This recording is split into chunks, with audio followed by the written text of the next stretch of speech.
Hi, this will be the third time that I'm making this video. I'm being technically challenged. Hopefully, I'm working out all the bugs as we go along.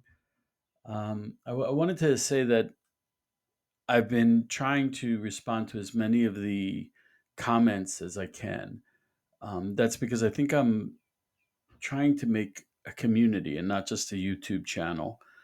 That sounds kind of grandiose, but I think it's accurate.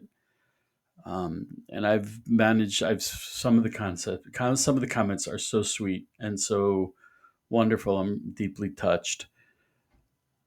So I think I'll be dealing with issues that may not get me amazing hits, but they're important. So there was a comment.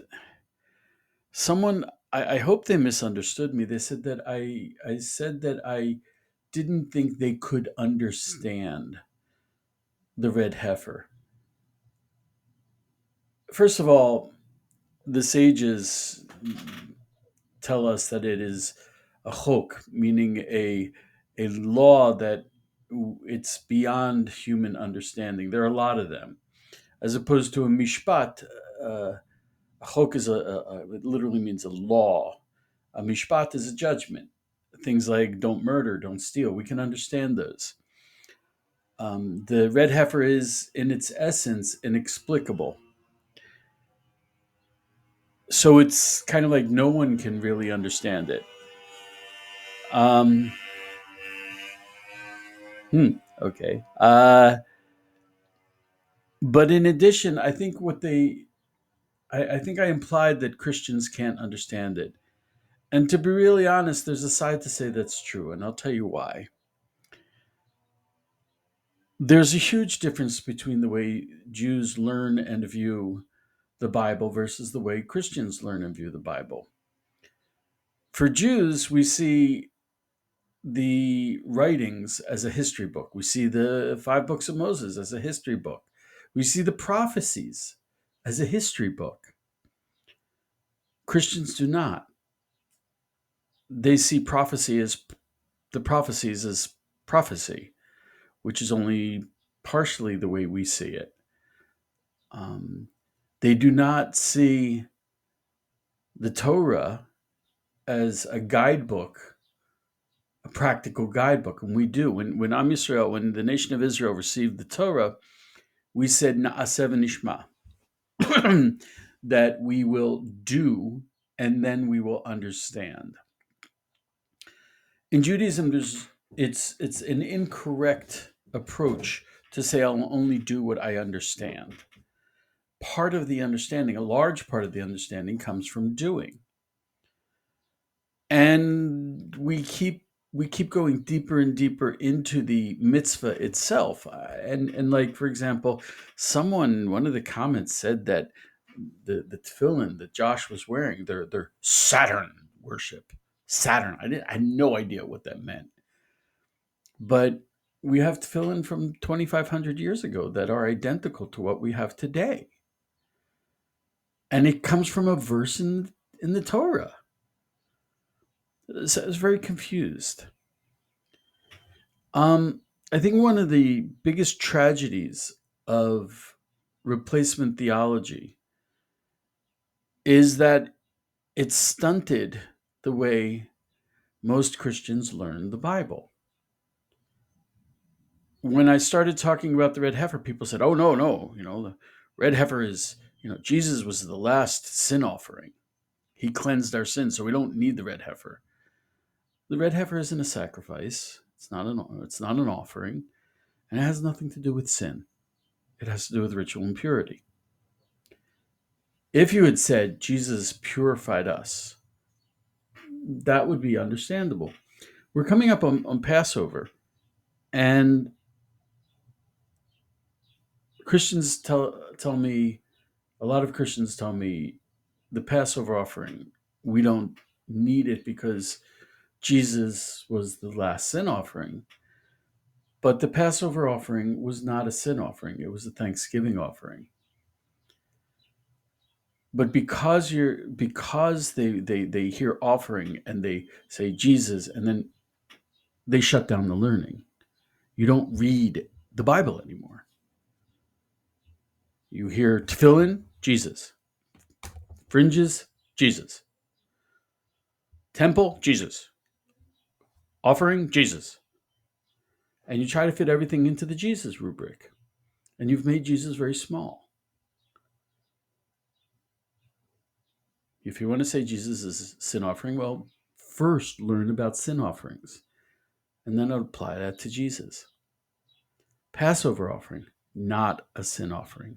It's a Thanksgiving offering. Let me suggest something that will get you in huge trouble with Jews and also probably with Christians. The Passover offering was a Thanksgiving offering. It was one of the last things that Jesus did in Jerusalem, was to take part in the Passover offering. And he did. He was a Torah observant Jew living in Israel, and he was in Jerusalem on Passover. He brought a Thanksgiving offering. Why don't you, as a Christian, say, Jesus was my Thanksgiving offering? If I want to give thanksgiving to God, if I want to thank God, it's through Jesus. Not a sin offering, it's Passover. I want to bring a thanksgiving offering to God because he has freed me from so many horrible things. And that connection is through Jesus, who is the final thanksgiving offering. In order to do that, you really should learn more about thanksgiving offerings. You're learning more about how you can connect to Jesus, and you're learning more about how Jesus connected to God in the temple. And even the apostles, they brought offerings to the temple after Jesus left the world. I'm really skating on thin ice here. I know that. I don't think that Christians cannot learn about the red heifer. I think they don't. And that's the fault of replacement theology and the elements in the church that built up this replacement theology. They have it so that when you read the Bible, it's all an analogy, but it's not. Jerusalem is a real place. The temple was a real place. If the Jews are connecting to it, we're connecting to it. It has nothing to do with Christianity or Jesus. If we're doing the red heifer, that's our thing. You don't need the red heifer. I'll tell you a secret, something that's really uncomfortable for me to say. It goes against everything PC in the world. I'm going to sound awful, and I apologize, but there really is no ill intent. Yes, the red heifer is to cleanse from ritual impurity. Only Jews get ritual impurity. Christians cannot be ritual impure. Vendell Jones, who was a Christian, I think, who started the Noahide movement, he used to do archaeology in Qumran. And his children converted to Judaism, and he was digging, and he found a lot of things having to do with the temple. And someone asked him once, "Why don't you convert?" He said, "Because if I do, then I will not be able to handle all the things that I find related to the temple. Because if I become a Jew, I'll be ritually impure. As a non-Jew, I don't get ritually impure."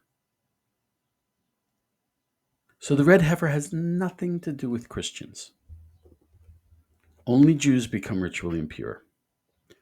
Only Jewish dead bodies impart ritual impurity. That's not a value statement. That's not a value judgment. That's what's written in the Torah.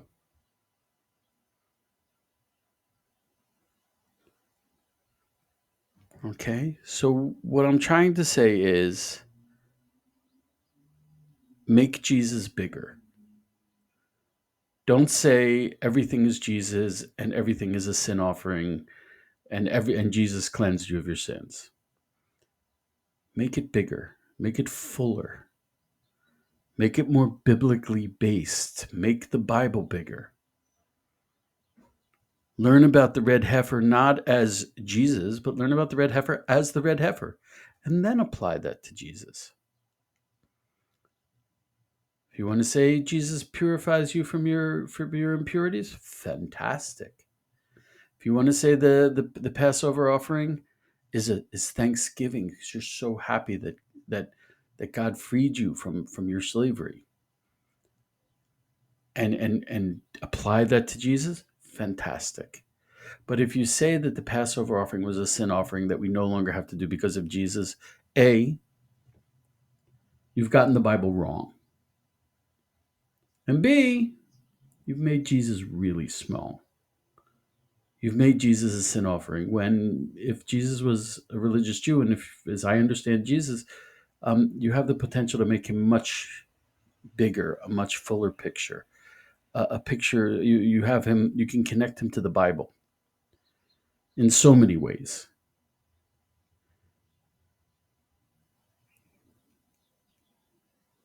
So I'm still learning. Someone asked about the red heifer. I'm going to put on my email address. If you have questions, please send them to me directly. The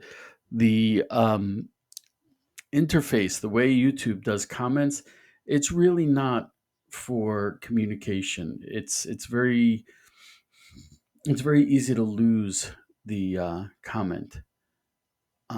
So I'd prefer you to send me an email, and I'll try very hard to answer the emails and respond. Someone said, well, temple service or not, what does the red heifer do? So I'm going to explain. The time-bound public sacrifices can be brought even when you're ritually impure without the red heifer. Not only can they must be. That includes the twice daily sacrifices, the Musaf sacrifice, the additional sacrifice that's brought on Shabbat and brought on Passover, and the Korban Pesach, which is also a public sacrifice because it cannot be brought by a single individual. It can only be brought by a minimum of 10 people.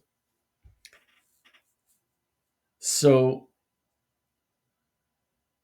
they must be brought even in ritual impurity. So the red heifer will open up the possibility of bringing all of the other sacrifices, the personal sacrifices, thanksgiving sacrifices, sin offerings. All of those can be brought once the red heifer is in place. That's a point that someone asked about that I wanted to clarify. I apologize for the mess in my office. It's the day before Passover. Oh my gosh, we've been cleaning, we've been scrubbing, we've been shopping, getting ready. There's a dispute having to do with the blessings before saying Shema at night, about whether or not the night before leaving Egypt was part of the redemption. And I believe that's the way we do hold, is it the night before, which is just packing your bags, meaning all the craziness before the vacation to pack your bags is part of the vacation. All the craziness before redemption is part of the redemption. In which case it might be said that we're in redemption right now because things are getting crazy. So in any case, I'd like to say, be blessed. I'll put the email address underneath. Please feel free to communicate with me. I'd like that. That's what I'm trying to do. I'm going to try to broaden my horizons and not just stick to the red heifer stuff. Because after Passover, there's not going to be a red heifer, and I've got no one to yell at because those people are going to, I don't know what they're going to do, but it's going to be clear that they were lying. And people have said, don't say they're lying. Well, the truth is out there. They don't care to relate to the truth. What would you call that? I don't get it. And it's They're spreading falsehood about something that's hugely important and that they really have no right to talk about. Um, Talking about important things from a place of ignorance, it's not okay. That being said, you should all have a lovely, lovely Pesach. Um, it says in the Tanakh that when the father of the prophet Samuel, he went up to the temple 3 times a year for the regalim, for the feasts, and he took personal time to go up the fourth time, and he always was careful to go up by a different route so that he could gather people along the way, friends and music, and I picture it like a bunch of people on their way to a music festival. Not only is it important to go to Geula, it's very important the people you meet along the way to Geula. And I've gotten a lot of really harsh comments on my site, some really shockingly harsh comments, but I've also gotten many more very sweet comments that I dearly appreciate. People who prayed for my son, Amitai. Um, Beautiful things. Um, so let's focus on the beautiful, God willing. I have a tendency. I was a French chef for many years. I worked in kitchens for over 20 years. I have an inclination towards anger that I'm trying to overcome. I prefer the other way. So, um, be blessed. Have a lovely Pesach. I think I ironed out the technical issues, and now the sound should be coming out of both speakers. Hopefully, this recording will work. If not, I'm going to have to try it a fifth time or sixth time. Thank you all so much. Be blessed. Have a lovely Pesach.